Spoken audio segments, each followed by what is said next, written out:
Presiden Iran Masoud Pezeshkian meminta maaf atas serangan terhadap negara-negara tetangga dalam pidato yang direkam dan disiarkan di televisi pemerintah. Permintaan maaf Presiden Iran tak lama setelah sebuah serangan di atas Doha, Qatar, sementara serangan terhadap negara-negara Teluk terus berlanjut. آنچه که ما باش پایبندیم قوانین بین المللی است، چارچوب‌های انسانی است و اون اصولی که اینا دم ازش میزنن اصولا باید به همون پایبند باشن و حق و حقوق همه کشورها رو و طبیعتا ایران ما رو اینا حق ندارند نادیده بگیرن. کشورهای همسایه هم که یه سری از گروه‌ها و یا جناح‌ها در فکر اینن که از این فرصت بخوان به خاک ما حمله کنن این پیام رو میدن. Pemirsa, terjadi serangan drone mematikan di Bandara Abu Dhabi, Uni Emirat Arab pada hari ini.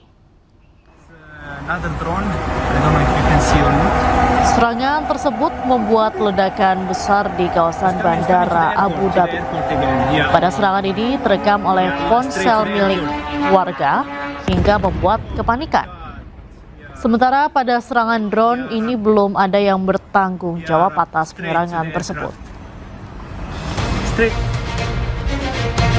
Sementara Komando Pusat Amerika Serikat merilis rekaman serangan yang menghancurkan sistem peluncur rudal yang diduga milik Iran. Rekaman tersebut menunjukkan serangan yang mengenai truk peluncur rudal yang diduga digunakan oleh Iran. Presiden Donald Trump mengatakan Amerika Serikat berada dalam posisi yang sangat kuat dan memuji kinerja pasukan Amerika Serikat.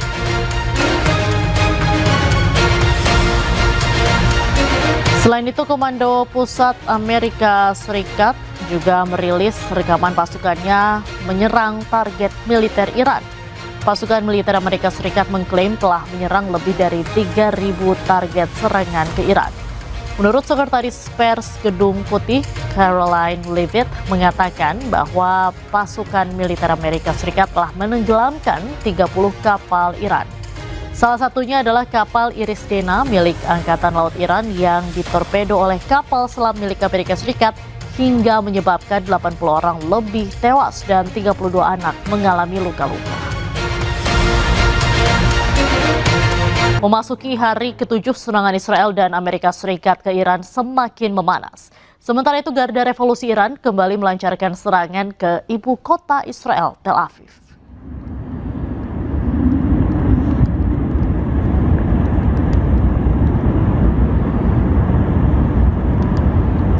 Jumat malam, Teheran Timur digempur pesawat tempur Israel. Ledakan besar terlihat dan mengakibatkan bangunan hancur akibat serangan tersebut.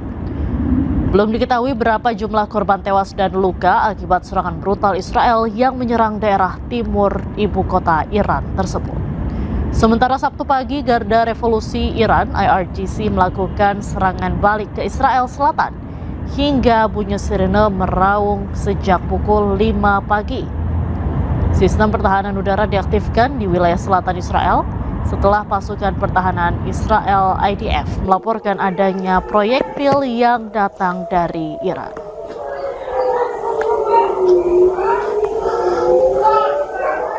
Iran kembali meluncurkan rudal ke Israel pada Jumat waktu setempat sebagai balasan atas tewasnya pemimpin tertinggi Ali Khamenei. Serangan ini menyebabkan sejumlah bangunan hancur di Givitaim sebelah timur Tel Aviv.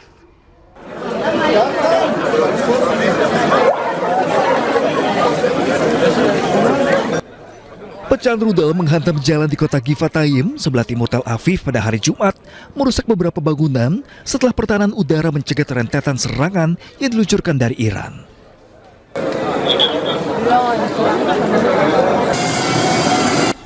Rekaman video menunjukkan polisi menutup area tersebut dan tim darurat memeriksa kerusakan di sepanjang jalan. Tidak ada korban jiwa yang dilaporkan.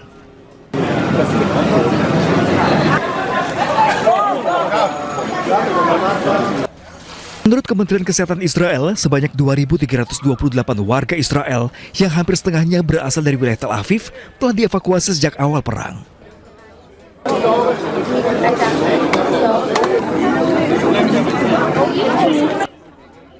Serangan ini merupakan serangan balasan Iran terhadap Israel dan aset Amerika Serikat yang menewaskan pemimpin tertinggi Iran Ayatollah Ali Khamenei. Dilaporkan sejumlah ledakan terjadi di berbagai negara di seluruh wilayah Teluk. PBB menyerukan kepada semua pihak yang berkonflik di Timur Tengah untuk segera menghentikan pertempuran karena berdampak serius pada ekonomi global. Sementara itu, juru bicara Kementerian Luar Negeri Cina Mao Ning menyerukan penghentian segera operasi militer Zionis Israel dan Amerika Serikat di Timur Tengah dan mendukung kedaulatan Iran. These attacks pose a grave risk to the global economy, particularly the most vulnerable people. The situation could spiral beyond anyone's control, the Secretary General says. He adds that it is time to stop the fighting and get to serious diplomatic negotiations, as the stakes could not be higher.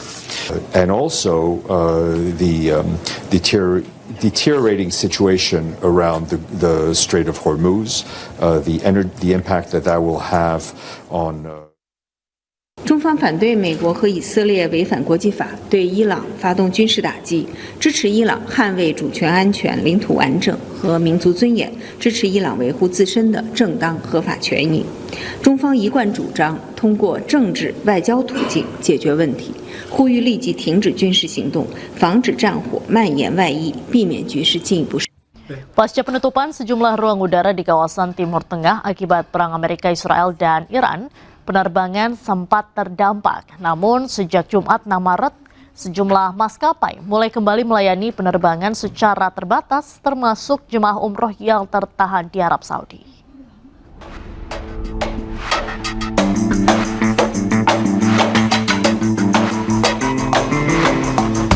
Sejumlah maskapai rute Timur Tengah mulai membuka jadwal penerbangan melalui Bandara Internasional Soekarno-Hatta, Tangerang, Banten sejak Jumat 6 Maret. Di antaranya maskapai Emirates rute Jakarta-Dubai dan Dubai-Jakarta. Sebelumnya penutupan ruang udara di Timur Tengah akibat konflik membuat banyak penerbangan terpaksa dibatalkan. Banyak biro perjalanan umroh harus mengambil langkah cepat dengan mengalihkan penerbangan langsung ke tanah air. Bahkan di sejumlah rute seperti Madinah dan Jeddah, kursi penerbangan terisi penuh karena tingginya permintaan. Baru di tanggal 4 kalau saya nggak salah, tanggal 4 atau tanggal 5, Emirates itu ngeluarin pengumuman resminya mengeluarkan 100 penerbangan pertama. 100 penerbangan pertama, dan alhamdulillah di penerbangan saya salah satunya. Beberapa maskapai telah memberikan fasilitas kepada penumpang yang terdampak, mulai dari penjadwalan ulang penerbangan hingga pengembalian dana atau refund.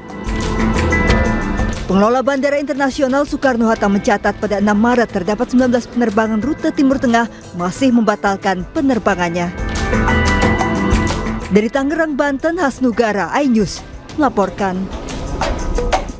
Imbas meningkatnya konflik di kawasan Timur Tengah, Komisi 8 DPR RI meminta pemerintah menyiapkan berbagai skenario untuk penyelenggaraan ibadah haji tahun 2026. Salah satunya adalah dengan tidak memberangkatkan jemaah jika situasi tidak memungkinkan.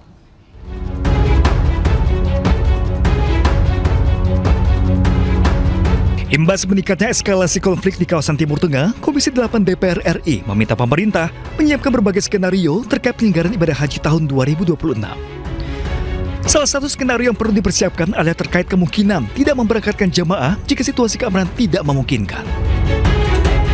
Kalau dari sisi paling aman, tidak memberangkatkan haji. Karena eskalasinya tidak bisa diprediksi. Tetapi itu dari sisi psikologis beragama itu mungkin agak berat. Yang kedua, kalau tidak memberangkatkan atau memang tidak lagi bisa berangkat.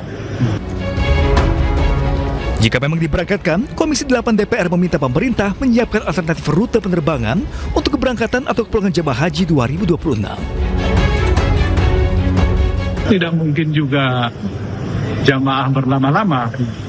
Harus ada alternatif, umpamanya mungkinkah penerbangan dibelokkan dari Afrika, diterbang dari Jeddah menuju Nairobi, kemudian ke arah pokoknya arah Afrika, baru melewati lautan lepas, tidak di pinggir-pinggir kepulauan. Pemerintah perlu berkoordinasi dengan berbagai pihak untuk menyiapkan skenario tersebut, termasuk maskapai penerbangan serta penyedia layanan haji lainnya. Namun jika terpaksa tidak diberangkatkan, pemerintah perlu memastikan dana yang sudah dibayarkan untuk layanan jemaah tidak hilang. Tim Liputan iNews melaporkan. Kementerian Luar Negeri mengirimkan tim khusus untuk memantau jemaah umroh asal Indonesia. Tim berada di Bandara Jeddah dan Madinah selama 24 jam. Dalam upaya penanganan jemaah umroh, ini mungkin menjadi perhatian kita juga untuk penanganan WNI jemaah umroh yang stranded. Perwakilan RI menerjunkan tim pemantauan di Bandara Internasional King Abdul Aziz Jeddah dan Bandara Internasional Prince Muhammad bin Abdul Aziz Madinah selama 24 jam. Dan jemaah yang masih tertahan kepulangannya di bawah koordinasi perwakilan dan pihak travel dicarikan akomodasi atau penginapan di sekitar Bandara Jeddah dan Madinah sambil menunggu tiket kepulangan yang tersedia. Perwakilan juga saat ini tengah menjajaki berbagai penerbangan untuk mengupayakan penerbangan tambahan ke wilayah sana. Khusus terkait penanganan jemaah umroh, Kemlu berkoordinasi dengan Kementerian Haji dan Umroh juga menyampaikan himbauan untuk penundaan perjalanan ke kawasan Timur Tengah hingga situasi lebih kondusif. Kepala Biro Humas Kementerian Haji dan Umroh Hasan Afandi menyebut pemerintah telah mempersiapkan keberangkatan jemaah haji tahun 2026 di tengah konflik Timur Tengah, mulai dari skenario darurat hingga opsi berangkat haji dengan kuota terbatas. Seperti saat pandemi yang saya sampaikan sebelumnya, setidaknya ada 3 opsi. Pertama adalah opsi tetap memberangkatkan dengan tentunya dengan segala perhitungan dan mitigasi yang disiapkan, seperti tadi yang disampaikan oleh Ketua Komisi 8. Kemudian yang kedua adalah opsi misalnya memberangkatkan dengan kuota terbatas karena keterbatasan penerbangan, rute dan segala macamnya. Yang terakhir adalah tidak memberangkatkan sama sekali.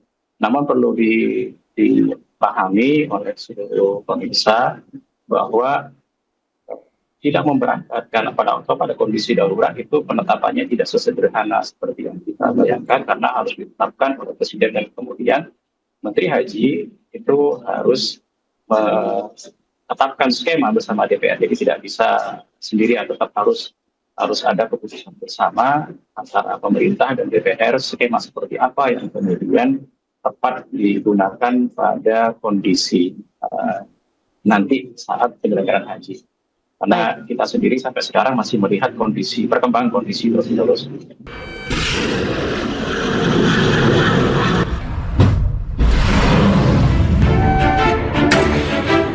Sepekan telah berlalu sejak Amerika Serikat dan Israel melancarkan serangan ke Iran Sabtu 28 Februari 2026.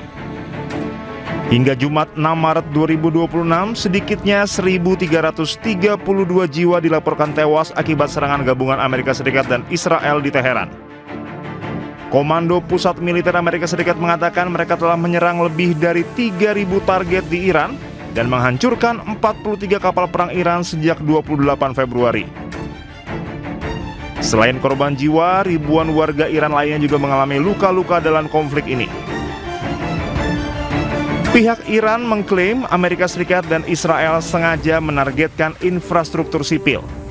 Sementara Iran menargetkan situs militer bukan warga sipil.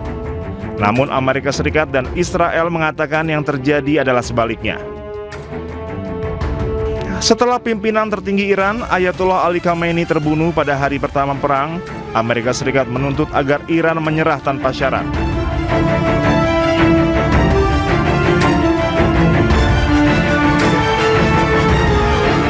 Selain itu, untuk mengakhiri konflik, Amerika Serikat juga menuntut turut serta dalam pemilihan pengganti Khamenei sehingga dapat memastikan pimpinan tertinggi Iran yang anyar dapat diterima.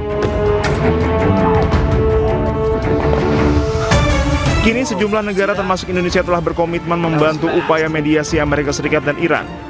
Ini menjadi salah satu sinyal pertama dari setiap inisiatif diplomatik untuk mengakhiri konflik.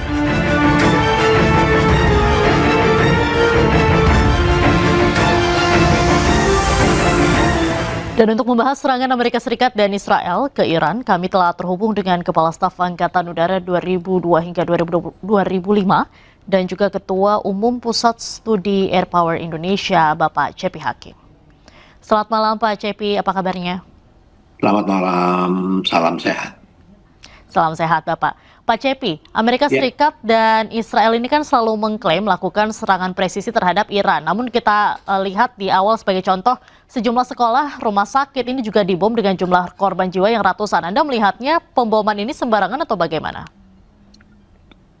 Ya, dalam situasi yang seperti ini kita sulit ya mempercayai media.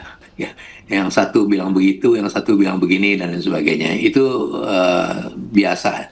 Tetapi dalam hal ini bahwa memang teknologi persenjataan sekarang sudah memiliki kemampuan untuk target selection. Dia punya kemampuan presisi yang cukup tinggi untuk memilih target yang ingin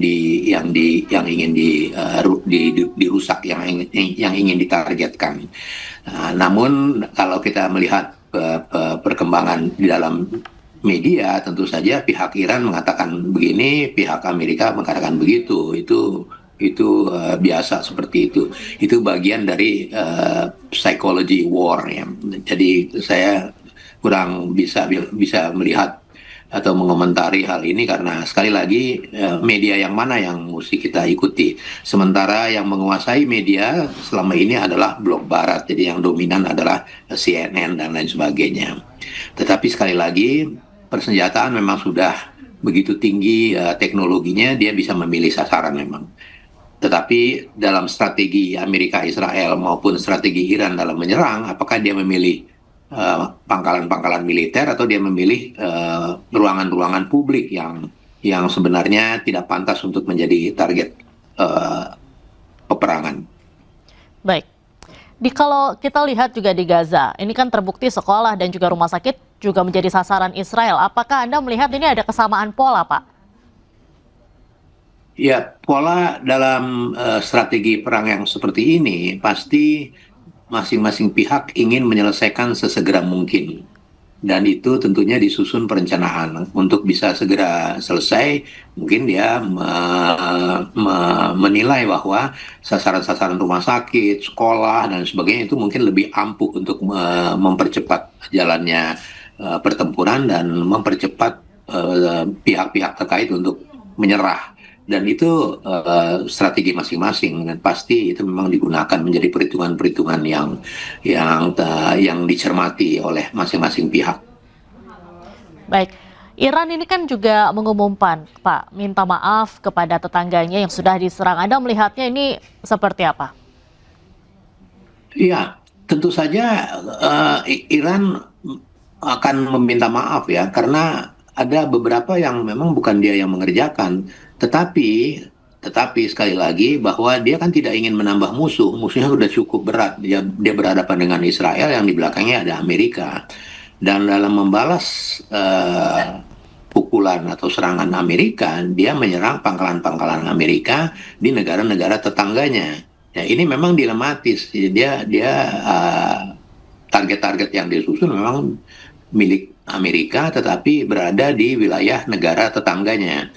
Sehingga ya, kalau Iran kemudian meminta maaf, tentu saja tujuannya agar bisa menjelaskan dengan clear bahwa dia tidak bermaksud menyerang tetangganya, tetapi dia ingin menyerang musuhnya, yaitu dalam hal ini pangkalan militer Amerika. Baik, kemudian Pak, Donald Trump ultimatum Iran untuk menyerah tanpa syarat, tapi Menteri Luar Negeri Iran sendiri ini menyatakan mereka menantikan serangan darat dari Amerika Serikat. Tanggapan Anda seperti apa? Ya, sebenarnya bukan menantikan ya. Ini kalau dalam keadaan perang seperti ini, memang pernyataan-pernyataan itu adalah pernyataan yang mengancam ya. Dan ancaman-ancaman yang dikeluarkan oleh masing-masing pihak tentunya berhubungan dengan kapasitas masing-masing pihak tersebut. Misalnya Amerika berharap Iran cepat selesai, cepat menyerah, supaya mereka juga bisa menghemat peluru-pelurunya, ya, dapat menghemat alutsistanya dalam penggunaan perang ini. Karena perang itu sangat mahal ya, cost-nya sangat tinggi. Lalu kita mendengar juga di awal pada hari kedua atau hari ketiga, itu juga terdengar kabar bahwa Amerika melalui Italia minta ceasefire misalnya.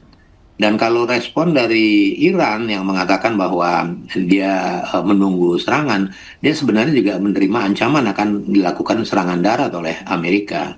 Tapi serangan darat itu agak sulit ya. Saya melihat medan tempur di Iran itu tidak mudah ya, sulit sekali untuk bisa ditembus.